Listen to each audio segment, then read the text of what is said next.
Hello and welcome to Optional Rule. My name is Scott. I'm the host of this weekly D&D discussion show. I design my campaign, I talk about rules, I talk about all things related to D&D and tabletop role-playing games. So this is a discussion-based show. I hope you'll join in the discussion today. Add your comments down below on the tavern wall. If you're seeing this later recorded on Twitch or YouTube, go ahead and leave your comments there or your questions, or hit me up on Twitter. Optional Rule on Twitter, on Instagram, on all the social media. I hope you'll like, subscribe, do all the things needed to sort of keep this little tiny small stream going. And I really hope you'll participate in the discussion. So today, what do I want to talk about? There's been a great stream this week from Matt Colville, everybody's sort of spirit guru in the gaming sphere. He had a great stream on survival rules and gritty realism. This is sort of an evergreen topic in 5e, not because it's a better style of play, but because it's a different style of play that the 5e rules are not covered for. So people, they like variety, so sometimes they're looking for something different out of the rules, or they're looking to recreate the experience of Frodo surviving as he tries to get to Rivendell, or in the Wheel of Time, those the big three in the Eye of the World, that survival as they get towards the next city, or just any gritty, realistic survival and non-heroic play. So I'm going to talk a little bit about rules that would come in to make that happen for your 5e game, how you might be able to accomplish that, what the difference is between survival rules and gritty realism and things like that. So great. Hey, the Indian DM, it's great to have you here as well. Thank you, the Indian DM. I love it. So I think I've seen you on Twitter, and are you actually running in India, or are you in the U.S.? I wasn't sure from your Twitter feed. I think you said you're running in India. I would love to sort of hear your experience about what is D&D in India if people are running it there. And is it a bigger crowd? I know that it's mostly concentrated in the U.S. But it's trying to make gains overseas, which would be fantastic, right? He's in Bangalore, India. Oh, that's great. So yeah, I'd love to hear any of your feedback on what the D&D scene is like in India, how it's perceived, how it's run. Especially, I always sort of wonder, and I don't have to make you representative of everybody, but D&D being seems to be such a European-based fantasy setting. Does that matter? There's such a rich history in Asia, especially in the Indian subcontinent. It seems like it's ripe for inclusion of more heroic tales. So anyway, I'd love to hear that. If you wanted to tweet it, if you wanted to share it here. And that goes for anybody who has a different experience. I know D&D, this is off topic, but D&D is very popular, as I said, in the U.S. Europe, England has a bit of a less of a population, but it really diminishes as you get in the rest of the world. Even in Germany, there's the Dark Eye is the predominant RPG in Germany, and people, I think, in the U.S. don't realize how Anglo-centric D&D is, right? How it's focused not just on this fantasy version of the European Middle Ages, but England, really. Back in the day,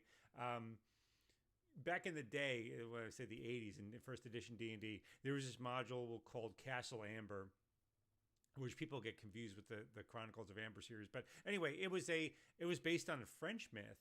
And at that time, that was a really exotic module. That tells you how steeped in the assumption of English history and English Middle Age fantasy D&D is. And I'd love to see it expanded. Anyway, yeah. So the Indian DM said there's a fledgling community and we're trying to grow it here in India. The COVID situation has been a boon. It's brought us together online. Yeah, everybody's playing online these days. That's great. I would love to hear tweets about that. I think the community would as well. It's video gaming has been a great way to connect with new friends overseas that I never would have connected with. Online games. I would love D&D to become that. It would be really great if we can share points of view and just connect with people in other cultures. It would be really wonderful. As for the Indian continent, yes, we're building content around our culture, but it's a massive undertaking. We're experimenting with non-medieval European settings. That would be interesting. The Mughal empires, the Mongol, push, Alexander and his push into India and those wars. That would be really amazing history to get into. My son is has a European, or excuse me, Asian ancestry. So I happen to have read a lot there. Just find it super fascinating. In fact, they have an Indian stream. Oh, Desi's and Dragons. I love the name. Where we explore Indian culture in D&D. The coming week, we're running a full-fledged Indian setting slash races-based adventure.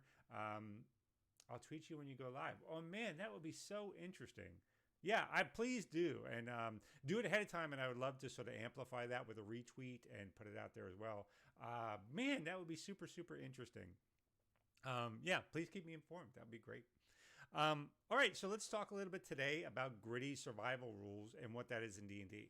So I'm not going to recreate Matt's stream here, but Matt, yeah, is a moniker used to describe Indians. Yep.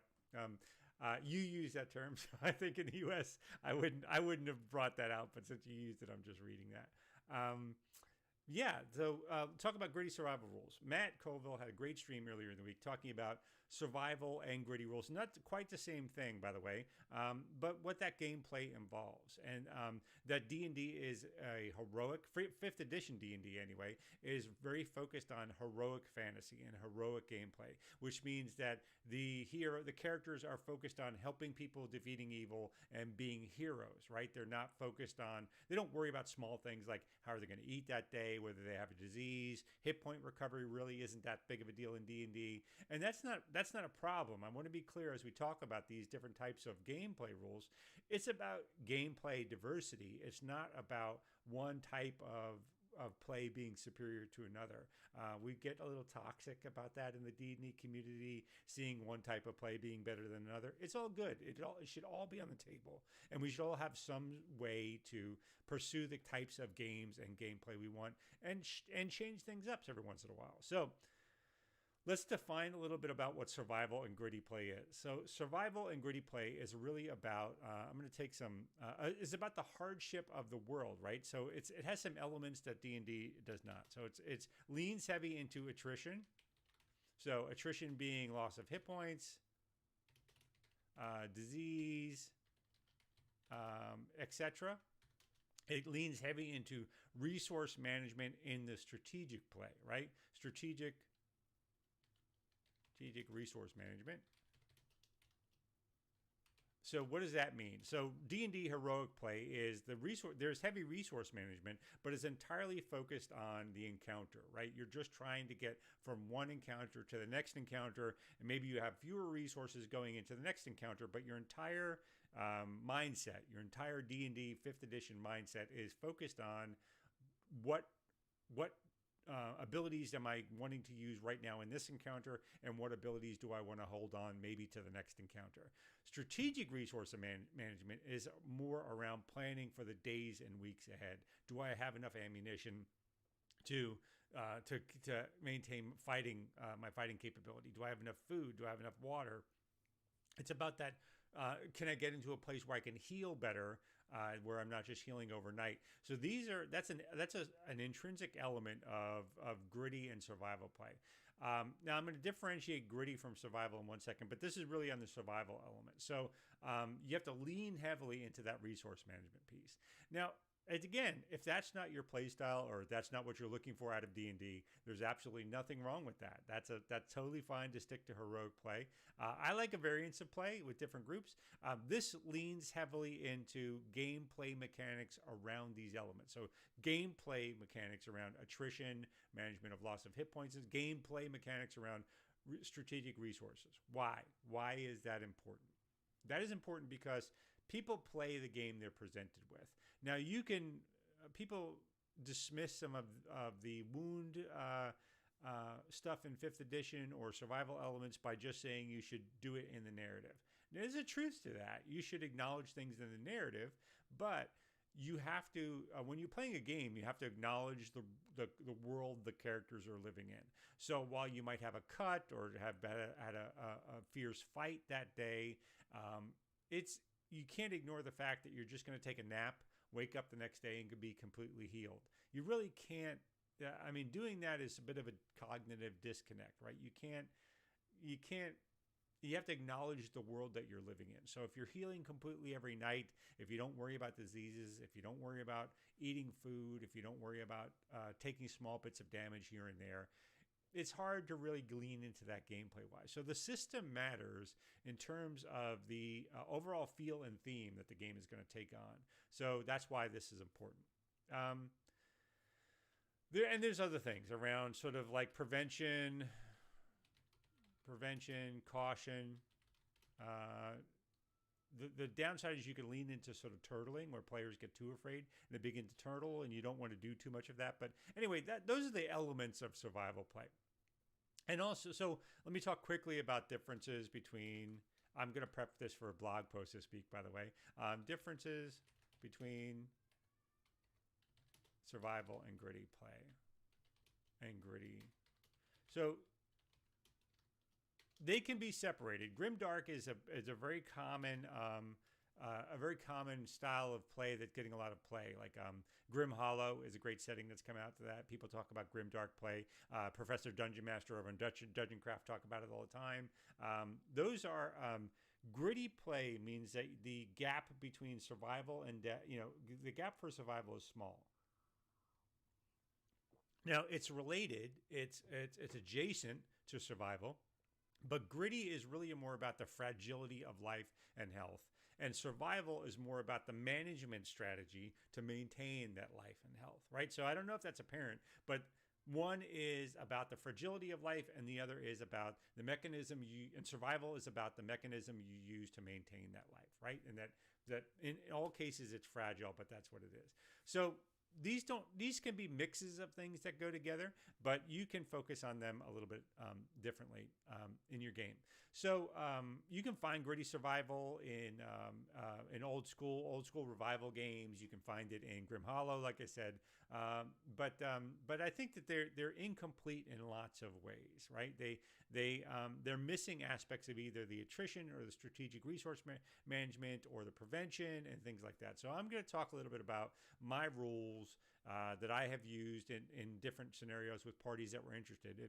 And I'll acknowledge something Matt said earlier in the week. You absolutely have to have buy-in for a play style like this. This has to be something the group has agreed to work on together and to play together, right? You can't just drop it on a set of players. Lots of players, most players, I think, especially in 5th edition, they're really just there to roll some dice, do some hit points, do some damage, defeat some monsters, laugh, go home, right? And there's nothing wrong with that. That's epic. That's heroic gameplay. But other players like to plan through the strategic elements of it. So this is for a group that wants to buy into that style of play. There is presented in the DMG a gritty realism set of rules. That's okay. I am not a super fan of it because I just don't think it really hits any of the elements we're looking at. What gritty realism does in the DMG, it's a 2-paragraph, really 1 paragraph, 2 long sentences. The variant says that instead of the short rest being an hour and a long rest being 8 hours, it expands it so that short rest is an 8-hour feature. So basically every night you sleep, that's equivalent of a short rest. And long rest is every week. Once a week you take a long rest. I think this falls short for several reasons. One, it gives you nothing to manage. It just makes things take longer, right? So there's not a lot to manage there.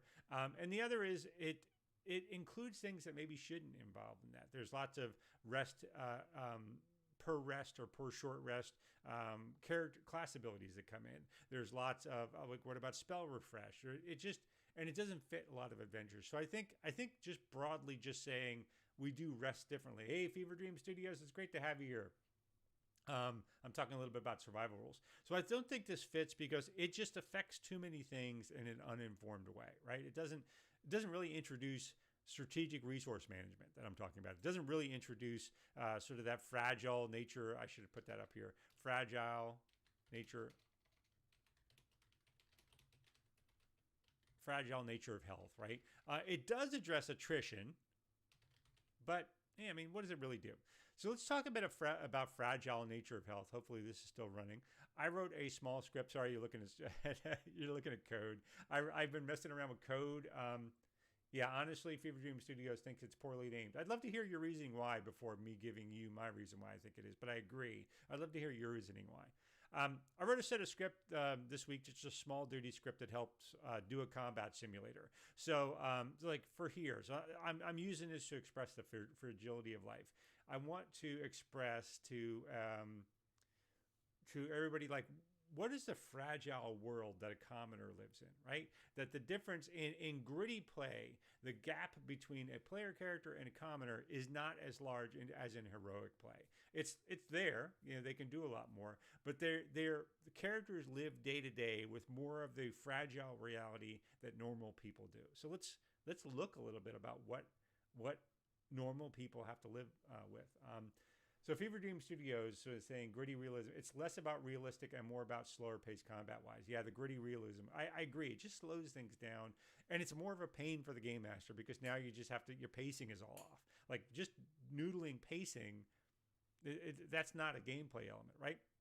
Sorry, back to this fragility of life. Let me take this zombie attack. So what I'm simulating here is 3 zombies against 8 commoners, and I wrote a little simple combat script. So I'm going to run this.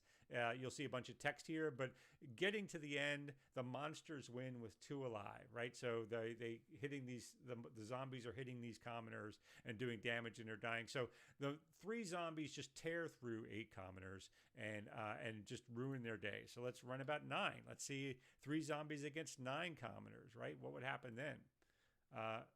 Same thing. Monsters win 2 alive. We'll run it again. So you can have some variants. Monsters win 2 alive. So 3 zombies begin to get into a town, and they begin to just wreak havoc on townsfolk. Monsters win 3 zombies against 12 people. They get into a household. That's how many? That's 3 or 4 households, right? That they can burn through in the middle of the night. And this is all as if all 12 are fighting them at once. If they're able to isolate households, break into them, and isolate people, 3 or 4 zombies can decimate Phandalin or some average town that they might get into. It's a real threat. 3 zombies for a first level group, even not that big of a deal, right? You're going to take them down, win almost all the time. But for the regular person, these are big deal. So skeleton, same thing. 3 skeletons against 8 commoners. Let's do that same thing. Let's see if at 12. Skeletons are a little more.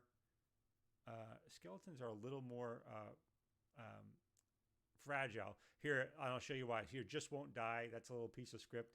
Zombies, if they get reduced to, they get a saving throw when they get reduced to 0 hit points, that they don't die. They just go to 1. So every time you see it just won't die, that means that zombie right here is at 1 hit point and just won't die. So that feature, whereas against player characters, doesn't come in that frequently with a zombie. Against commoners, they're very hard to kill, and the zombie just won't die, right?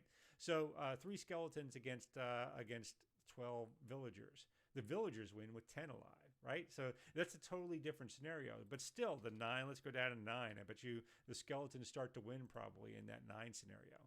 We probably 4 alive. So out of 9, only 4 lived. There's 4 alive again. I'll do one more just to do it. But this can play out. Bugbears, I've got a different one. Monsters win with 2 alive, right? So there's this. The world and life and combat is very deadly for commoners. And the thing about gritty survival is that the gap between heroes and commoners is not as big. They have to worry about things too. Fever Dream Studio says might be better suited to the modern approach to combat encounters per day. This is an awesome tool. Yeah, it's just a little fun script. I'll put it up online, by the way, and I'll start linking it to the blog. It's what's called the Jupyter Notebook. You can run it yourself in the cloud. I'm just running it here in a browser, but I'll put something up, and you guys can do it to mess around with some stuff here in the future. So that's one of the elements of this. So from the gritty realism rule, the longer tail to recover hit points, that's probably a good one. So let's talk about the kind of rules I think should be seen in this set of rules I'm going to write this week. So I have the concept of a modified gritty realism, because gritty realism is too simplistic. It just slows down instead of being gritty. But I want to borrow some of the combats. So short rest, long rest. I want to have short rest, long rest be different, right? I'm going to discover what that is in a second. But long rest and short rest should stay the same for class ability recovery. So you don't want the fighter not being able to recover their action surge, except for once a day now. That just slows things down. Still have them do that hour-long rest. That's fine. Or arcane recovery, or the monk's ability, or whoever. Keep that short rest, long rest mechanic for spell recovery and class ability recovery. Now, injury recovery becomes a different animal in this case. Again, this is my point of view. The rules I'm going to write this week. First, I'm going to put a caveat. I did a stream earlier on the problem with longer healing times, that you basically turn healing classes into heal bots, right? They're always in first edition and second edition D&D, clerics and some druids, but mostly clerics, were really holding on to all their spell slots because they needed to heal the party at night. That actually comes back into the game in Parliament. So you need to understand that that's going to be an impact on those player characters, right? That they now start to worry more long-term about the healing effect of their spells and hold on to them in combat. I think that's fine because cantrips still work very well. They give them attack options and spells. It really leans heavily into those healing classes for their long-term strategic resource management. So I think as long as they like that kind of play. One thing I would advise is the implication is healing should be much more rare. That although the party might have access to it, the typical person isn't going to have an acolyte with a healing spell available to them in small towns. There's my cat's tail. Say hello to Lizzie, everybody. Hello, everybody. That's my little Lizzie cat. She's like, I don't want to do this. I just want to sleep. But yeah, so there's an implication style-wise of DMing, and that's not a rule, but that healing would be more difficult to come by. It increases the value of things like healing potions and all of that sort of thing, right? All right, but so the healing rules, my suggestion for healing rules in this gritty survival. Hit points. You get rid of the notion of healing completely on a long rest. That no longer exists. So let me even put that. No healing on long rest. All right. You only ever spend your hit dice to recover. So that's the mechanism. Just recovery is hit dice. So that means that the no automatic hit point recovery on a long rest. Hit dice are only spent on a long rest, not a short rest. So you can only spend them on an 8-hour thing. You can't take a short rest and recover some hit points.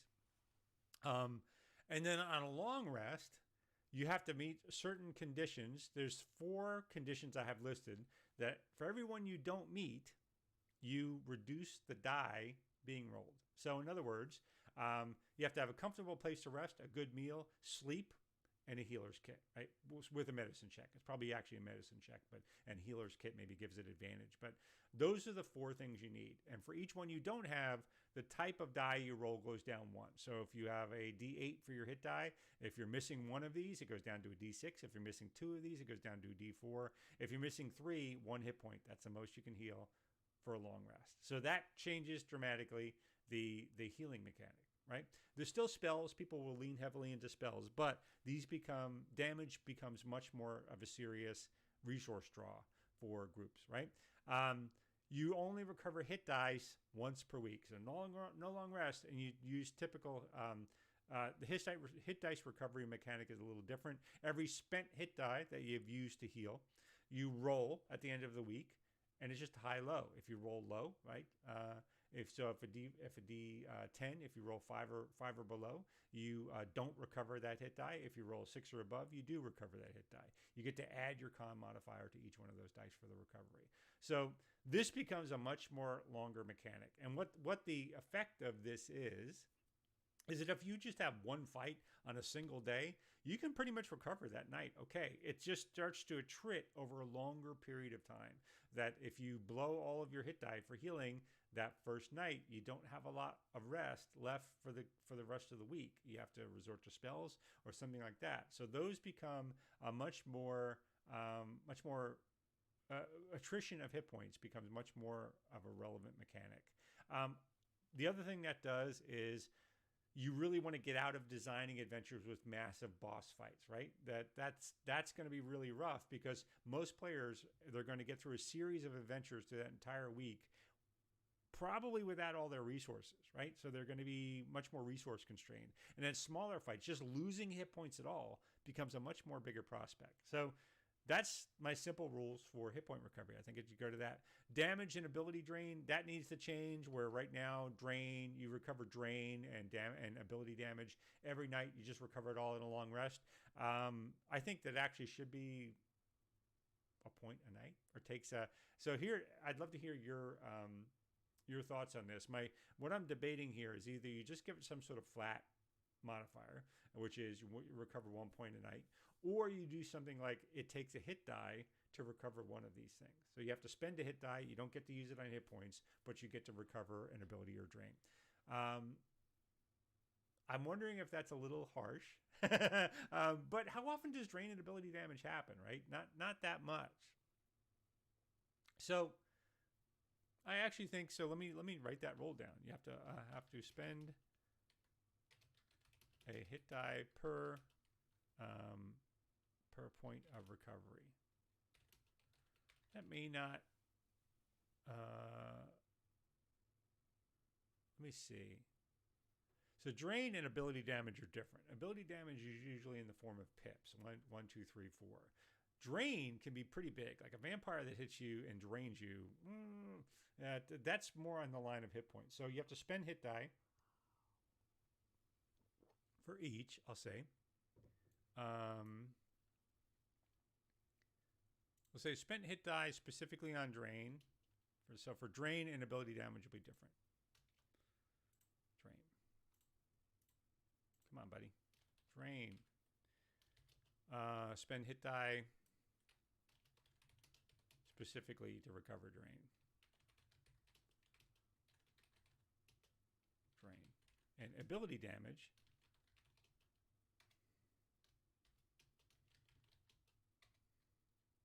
I should put that there. So you're going to spend 1 hit die recovers 1 point of ability damage. Spend 1 hit die to recover 1 point of ability damage. All right, so we're seeing healing much slower, rest and recovery, getting into a place with a good, comfortable place to rest, getting into a good meal, right? Somebody can have the cook skill, having actual sleep that night. So if you're interrupted by combat, that takes away one of the conditions that you would have. Somebody doing medical care, a medical check on you, would be really would be important. So that's my basic flyby of what I think the hit point recovery could be, right? So that's, now we've got a mechanic to make injury and recovery, injury much more impactful, recovery much longer tail. Now there are some things that call additional considerations down here. So there are things like that I see in Grimdark campaigns where there's a couple of rules. I'm not going to get into it here because I think it's expanding it, but it could be mixed with it. Some Grimdark rules say things like, I think Professor Dungeon Master does something like you only roll hit points on, that's it. You just roll your hit points every level. You don't add your con mod, and that's it. Boy, that could be different, right? I've seen rules where you get hit points normally up through 5th level, and then you only add your con modifier for every level past that, or +1, and that could be weird, right? There's lots of different mechanics that do that. That's not going to be covered in these rules, but if you start to mix these things together, things become, much more deadly. The world, you're not going to go off to other planes and fight gods. That's not ever the concept of what you're doing here. Higher level spells become way more deadly, but as you can see, there's a few things to consider here as well. Like fighters are able to just recover more often because they have healing surge, right? That recovers every long rest. So they get basically an extra D10 every night to heal. So fighters are recovering very quickly. Mages, other non-fighter classes, very slowly. It really puts a lot in the fighter class for recovery and endurance anyway. I like that. I think that's great. Even over and above things like Paladin, but Paladin get healing, laying on of hands, right? Rangers get healing spells. So there's a lot there to put in. So that's what I think the recovery, what I would suggest for that. Starvation, dehydration. So the resource management, right? There's other things I don't need rules for. You need to start getting into counting rations. You need to start getting into counting ammunition for your bows and things like that. That's all good. Combat is going to be, by nature, the wise DM is going to stretch combat out a little bit more. So you have some options for conserving that ammunition. It's not as big a deal. But wilderness you have to really start to prepare before you go out there. Starvation and exhaustion. Easy one is just one level of exhaustion after one day without food, and then one level of exhaustion every week, capped, and it's non-cumulative. So in other words, if you already have a level of exhaustion, you don't get another level of exhaustion, based on missing food, right? It's capped. Same thing with water, except that happens faster. Plus one level of exhaustion every 12 hours. And that's it. Like, so in 3 days, you die without water, which maps to about what happens in real world. You can, I'm not going to parse what happens in the real world, but that's pretty close to it, right? What's the chances that would ever come into play? Probably low, depending on how you want to make survival and finding things out like that. We'll get into spells here in a second because there's some assumptions and things.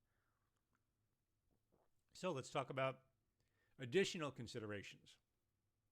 Like I said, limiting hit points over 5th level, mixing in grimdark rules. There are lots of them. I think Grim Hollow has some great grimdark rules. There's a great home brewery thing.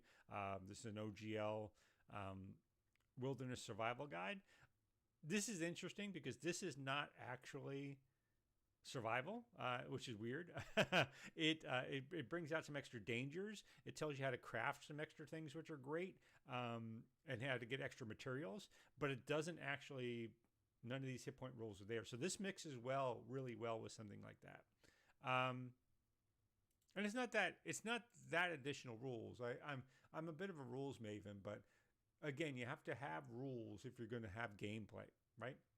So having these rules, if players see this as a burden, as something that's not interesting, that's not something you want to get into too heavily, but hopefully the right type of player would see these as a way, I can manage this. I have to think through my risk reward entirely differently. And this should help you a little bit with that. All right, the other thing is, can you mix in grimdark rules? So Grim Hollow, something else like that. Lower or random ability scores. That's another thing that I would suggest. I think in this style of play is better suited where everybody in the party isn't the maximum human potential of something, that becomes a rare quality that you can find. Remember, in this world, bears have something like a 16 normal strength. I think I'm going to go to my Jupyter notebook, GitHub. I've posted a couple Jupyter notebooks this week, which again, if you don't know what they are, don't worry about them. But just to sort of demonstrate the sort of stats and some things that come out normally. I did these Jupyter notebooks. This is just a quick way to put online these Python. It's using a language called Python, and it puts some stats and things out there. It's starting up, so this will take a hot minute to get out there. But I'll show you in Monster Stats where this is. Hopefully this is still... Yeah, here we go. Oops, here we go, Monster Stats. So if you look at Monster Stats, this is all monsters in the monster manual, by the way. So you look at, what did I do? Describe, yeah, here we go. So in strength, the most monsters, like 75% of them, are 18 or below, like bulls, or something that there really is there's no map between human strength and the strength of a full-grown bull, for instance. Bulls are like 16 strength, 18 strength. Gorillas, which could tear a human apart, are something like 18 or 17 strength. There's that all party members, that all fighters have a 20 strength, all wizards have a 20 intelligence. That seems unlikely, and that seems to sort of go against this style of play. So using rolling for various types of stat generation is suggested. So whether that's 46, drop the lowest, or something like that, that's all good. Yeah. So matter of fact, I can probably do a stat generation with you down here. Let me see if I can pull one in here. I'm going to insert a row, cell below. Let's do, let's see, pandas, we do roles. We'll call it roll, stat rolls. I know this must be compelling, but I like nerdy stuff like this, so I'm gonna go with this. You probably can't see it though, which even on the off chance that you want to see it, I'm gonna do. So stat rolls, I'm gonna say for panda series, and what's the series? It's what am I doing? I forget.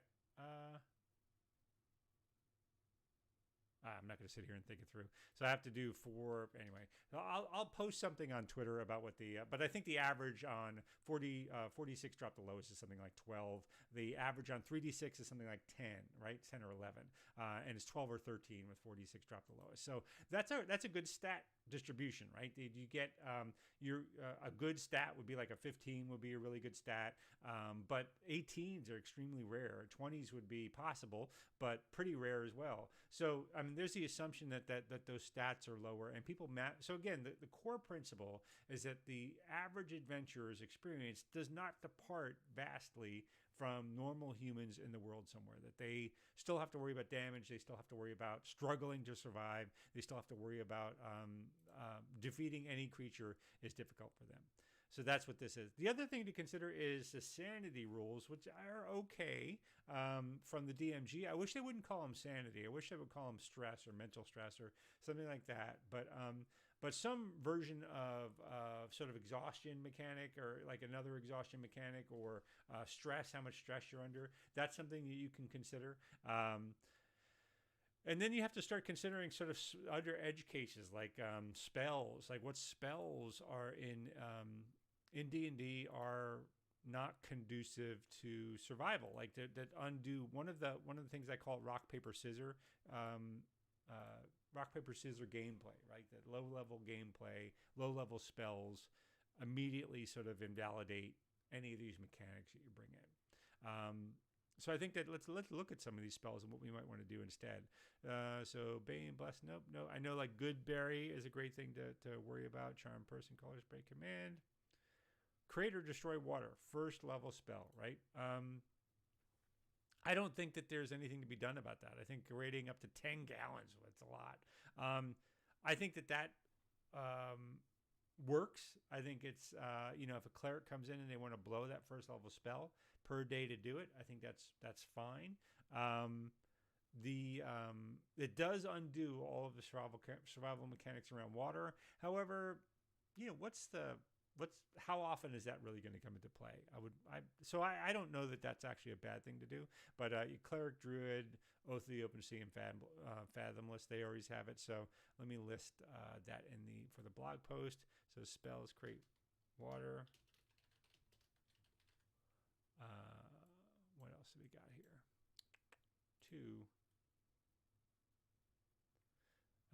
Cure wounds obviously will come in for hit points, but that's fine. I mean, again, it's part of their resource management per day. Divine Favor with Tremor, Entangle. Not a lot more. I know Good Berry will be in here. Good Berry, right? So you can heal 10 hit points per day, and you can eat. That does kind of like, you might want to consider banning Good Berry. Maybe Good Berry. Maybe like banning. Do you have to decide ahead of time if it's healing or food? Right? Those are all things you can have because it's a common thing before a long rest. Ranger or Druid will cast Good Berry, so they have 10 to last that 24 hours. But maybe they have to think about it. Like maybe they have to think before they cast it. Do I want this to be food or do I want this to be healing? Or you can ban it altogether. Same with the Create Water. Maybe banning. What would the point be of reducing it? I don't think you can really reduce it. What would the point of that be? I don't know. I can't think of anything we can do to modify that. So you probably either have to keep it or ban it. Hunter's Mark, Identify, These are all good. Magic Missile, Magnify Gravity. No problems. Sanctuary, not a problem. I don't see anything else that's super concerning. I'm probably not going to go through all 10 pages of spells, but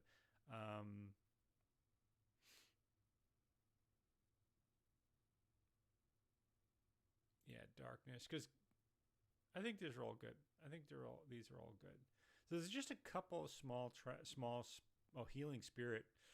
Ooh, and Twilight Clerics. I'm not even going to get into the class of Twilight Clerics. I'm not a big fan of them, so I don't use Twilight Clerics even in my heroic games. But Healing Spirit, that's a big deal, right? That spell becomes a major big deal.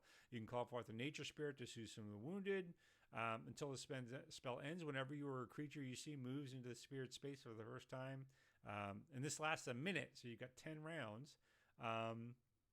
Restores 1d6 hit points.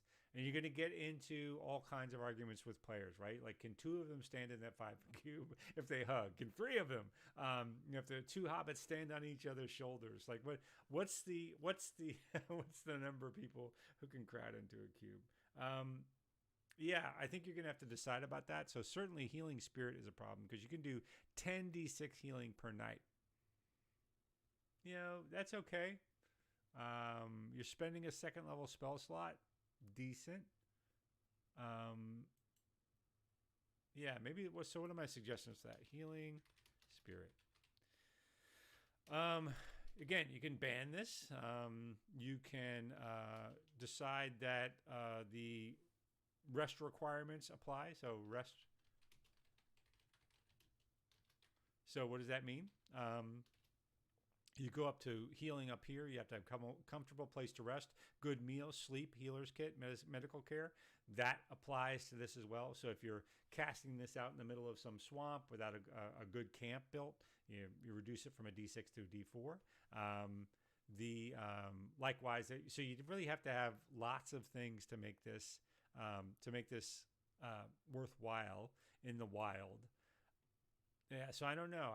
It's either the choice is just ban it outright. If you're just going to nerf it so much that it's not worthwhile, you should just ban it. I mean, I think you should probably consider banning it. Let me see, what else do we got here? Immovable object, invisibility, levitate. Anyone else can call out spells 1st through 2nd, maybe even 3rd. I think by the time you're in 3rd, that's the other thing you can do. You can bump it up to 3rd level.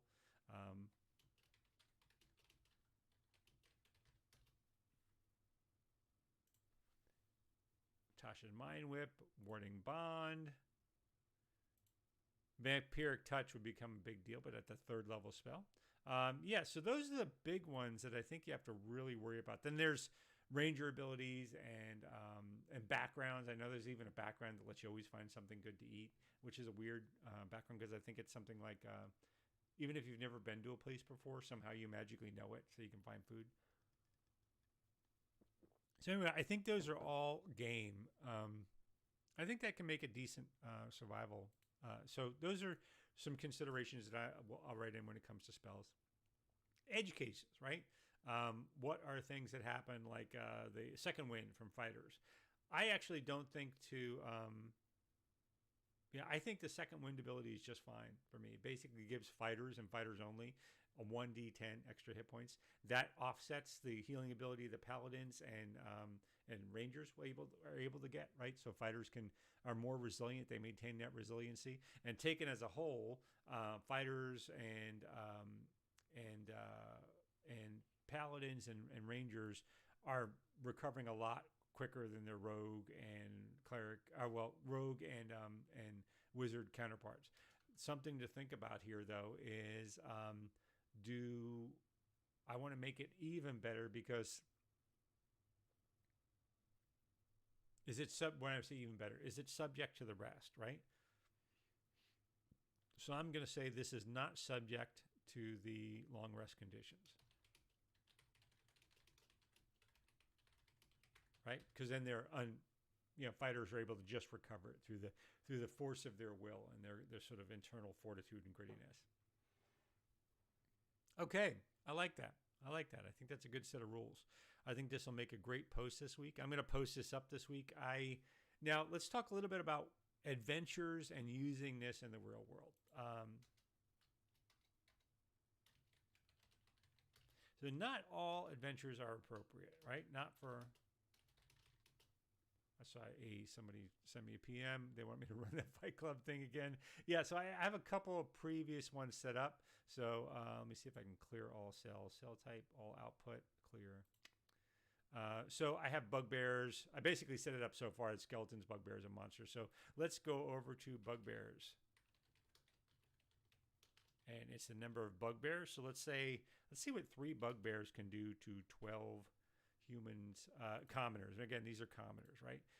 Whoops, bugbear attack, not attack. Here we go. Run it. So this is going to be a lot longer. So villagers win, in this case with 7 alive. Okay. So does anybody crits? Yeah, a commoner critted a bugbear up here, 12 damage. That's quite a bit. They must have critted a couple times. Commoner critted a bugbear up here, does 6 damage. So yeah, let's try this one again, shall we? Run.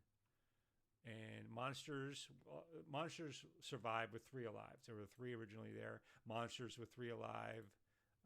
Run. Monsters with 3 alive again. Run. One more time. Yeah, villagers with 7 alive. So you're starting to get into like much variable outcomes, and you can see there's crit here, lots of misses on the part of the bugbear. There's a large amount of swinginess, so there's a large risk for bugbears to go in. So this would represent like monsters with 2 alive. They win, only 1 has died. So this is a quick way to sort of determine, and this is them fighting all 12 at once. Again, if it took a little while if it was an attack on a village, they probably wouldn't have 12 people all in the same spot. So you can see that 3 bugbears begin to like decimate a town again, like Phandalin, right, which might have 50 or 60 or 70 people in it. 12 people dying is probably represents most of their fighting capable people in a regular town, between like kids and old people and people who are maybe enfeebled and things like that. It lets you know that the world lives with very, very, very dangerous world, and that the players can do something like that still.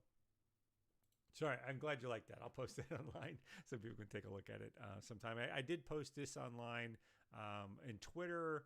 You'd have to go to, let me try restarting it here. This is stat generation. I talked a little bit about dice averages, how we got here. The post I made this week, this was based on all of this math and this simulation. I got really torn apart on EN World. It's just, I always cringe when I post stuff like this because, one, it's a bit of fun. It's just a bit of fun. I'm not trying to write a scientific paper here. But 2, man, oh man, people can be jerks about everything. What is the input error here? Input error. Okay. And they wanted to see the work from my simulation. I had a typo in, so they went crazy. So I just typed in like, what's the dice difference? It gave the math, and then I started talking about the actual simulation and running the results here. So this Python notebook is this Jupyter notebook, is available for you to run. You can run these online yourself and mess around with it. I have posted that in a blog post. If you go to the Great Weapon Fighting post on optional rule. I love how fast my site comes up now. It's a static site, but great sadness. I updated the post simulating sadness, great weapon fighting. I have to use Google search since it's not a script-driven one anymore. But yeah, here's that post where I updated all the math differences. You can find a link out to the runnable MyBinder site over here. Just click on this, it should bring it up. But yeah, so I've updated all these numbers. The conclusion is exactly the same. Great weapon fighting is just trash. It's horrible. The numbers are bad. But anyway, runs real fast and should be hopefully useful to you all. On die averages and hit points, I posted that here as well. I should put a link out to this Jupyter notebook, which I'll add this week so you can find it through this as well. I don't know why I included this in it. I really didn't need it. But yeah, so this is how you can do multiple dice rolls and averages and hitting a monster and how things get weird in D&D. All right, but that all applies to this gritty realism because you have to know what the baseline is for things. You have to know what does a normal person live within? And after just a few levels, especially by third level, players are living in a whole different world than the average human. So it's hard to map. Like there's this thing called ludonarrative dissonance, where the story of the world doesn't match the play experience. Right? It's vastly different, and people generally hand wave that, ignore it. And I enjoy my heroic and epic role playing in D&D just like everybody else. But once in a while, I'm interested in a different type of play. So this survival gritty rules doesn't even get into things like diseases. Doesn't even get into things like. But I think the disease rules can be used out of the box without much modification. Used. I probably should put that up actually with drain. Used as normal, and but just lean into the fact that hit point recovery is slower, and so is ability recovery. That basically takes care of the diseases and them being a problem to move forward in your game. So let's talk about adventures now. This type of play, this survival gritty realism gameplay, where attrition is a bigger deal, hit point recovery is slower. Burns up more resources. Injuries mean a lot more. There are types of adventures that this fits for much more than others. The better fit for this type of rule set is something that's more modular. So that would be, let's go to adventures. So something like Dragon of Icespire Peak would make a fantastic set of adventures using this gritty survival rule set, right? That you're out in the wilderness, so you'd exercise that survival aspect a little bit more. Each adventure, each little encounter is its own self-contained thing. Usually you go to a place, do something, and something happens, and you come back and get a chance to rest. So it's suited for encounter, rest, encounter, rest, encounter, rest sort of pacing, right? So something like Out of the Abyss, where the players are stuck in an environment. So in that, no spoilers, but in that adventure, you start out as prisoners in the Underdark, you escape into the Underdark, and then you're constantly harrowed and chased and harassed. Now, that can work, but you're going to have to modify those encounters because the players are going to be a lot more wounded, a lot less ready to go into battle during every encounter. You're going to have to work very heavily in a module like that to make this set of rules work. But it could be fun, right? It could be something that keeps things up. Storm King's Thunder, really great adventure because those are gaps between play and things like that. Things that go up to a high level, that might be rough because I think this one goes up to something like 13th level. So you have to start thinking through, what do you want your 13th level play to be? Tomb of Annihilation, not a great game. You're stuck in the jungle. It's already grindery, right? It's already really a meat grinder. For the 5th edition rules, with gritty play, I think you would just slaughter player characters. Lost Minds of Phandelver, great adventure for something like that. Dragon Heist, Waterdeep Dragon Heist, great adventure for something like that. Descent into Avernus, not a great module to begin with, but not a great module for something like this because, again, you're trapped in hell. What's your chances of, like, you're not actually going to engage with survival?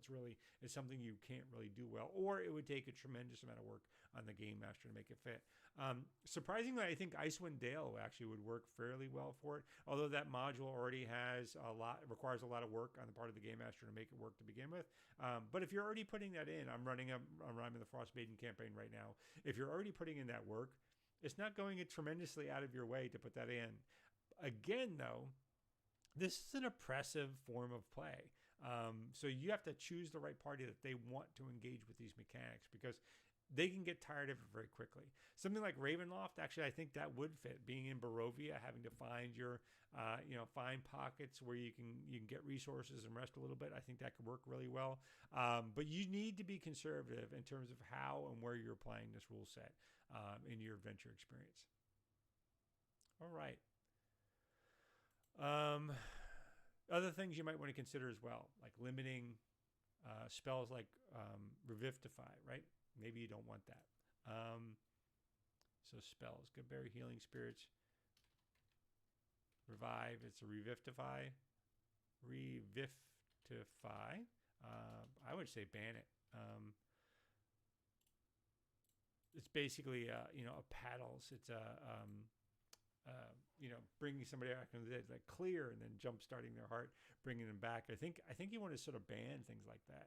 And then once they're high enough for things like raise dead and stuff like that, you have to consider, is that a part of your campaign? I always thought it was really interesting because there's no way, it's too expensive. Like, rich people would get raised dead all the time, right? Where poor people wouldn't. You would think that would cause tremendous social strife, but I don't know. I would think it would, but and should be rare. Like, you go to a god, tell them, hey, bring me back. Why would the god do that, right? They probably would refuse for anyone, but was a sort of an outstanding member of that religion or a representative of that god or chosen. I think those would be rare and not sort of transactional as the way they are in current D&D games. But that's a matter for the game master to decide. It's not really something covered in the rule set. It's just something I'll add that you want to consider. How does that fit into your world? Although I'll say, if you're using a rule set like this, you're probably not going to 10th level. And even if you're at 10th level, you're going to bring the temperature of the room down. You're not going to, when you get to 8th or 7th level, I think Rime of the Frostbane has you facing off against like CR 13 creatures. That's bananas with a rule set like this. If they haven't had a chance to heal, that's probably not something you want to do a whole lot of, right? So you're leaning into multiple fights, multiple combatants, longer periods of time. And let's even look at see what the feedback for this would be, right? I think let's take a zombie attack. Let me bring them down so it's a little bit more readable. Let's say 1 zombie and 3 people, and see where that leads us, right? 1 zombie, 3 people. So zombie and 3 commoners. They're starting out at 22 hit points. The villager wins. One of them is alive, right? Ouch! Yikes!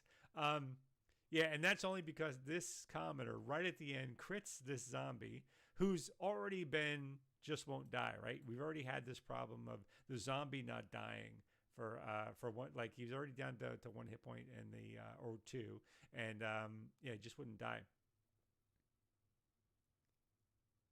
Oh, that's super cool, right? He just won't die up here, just won't die up here.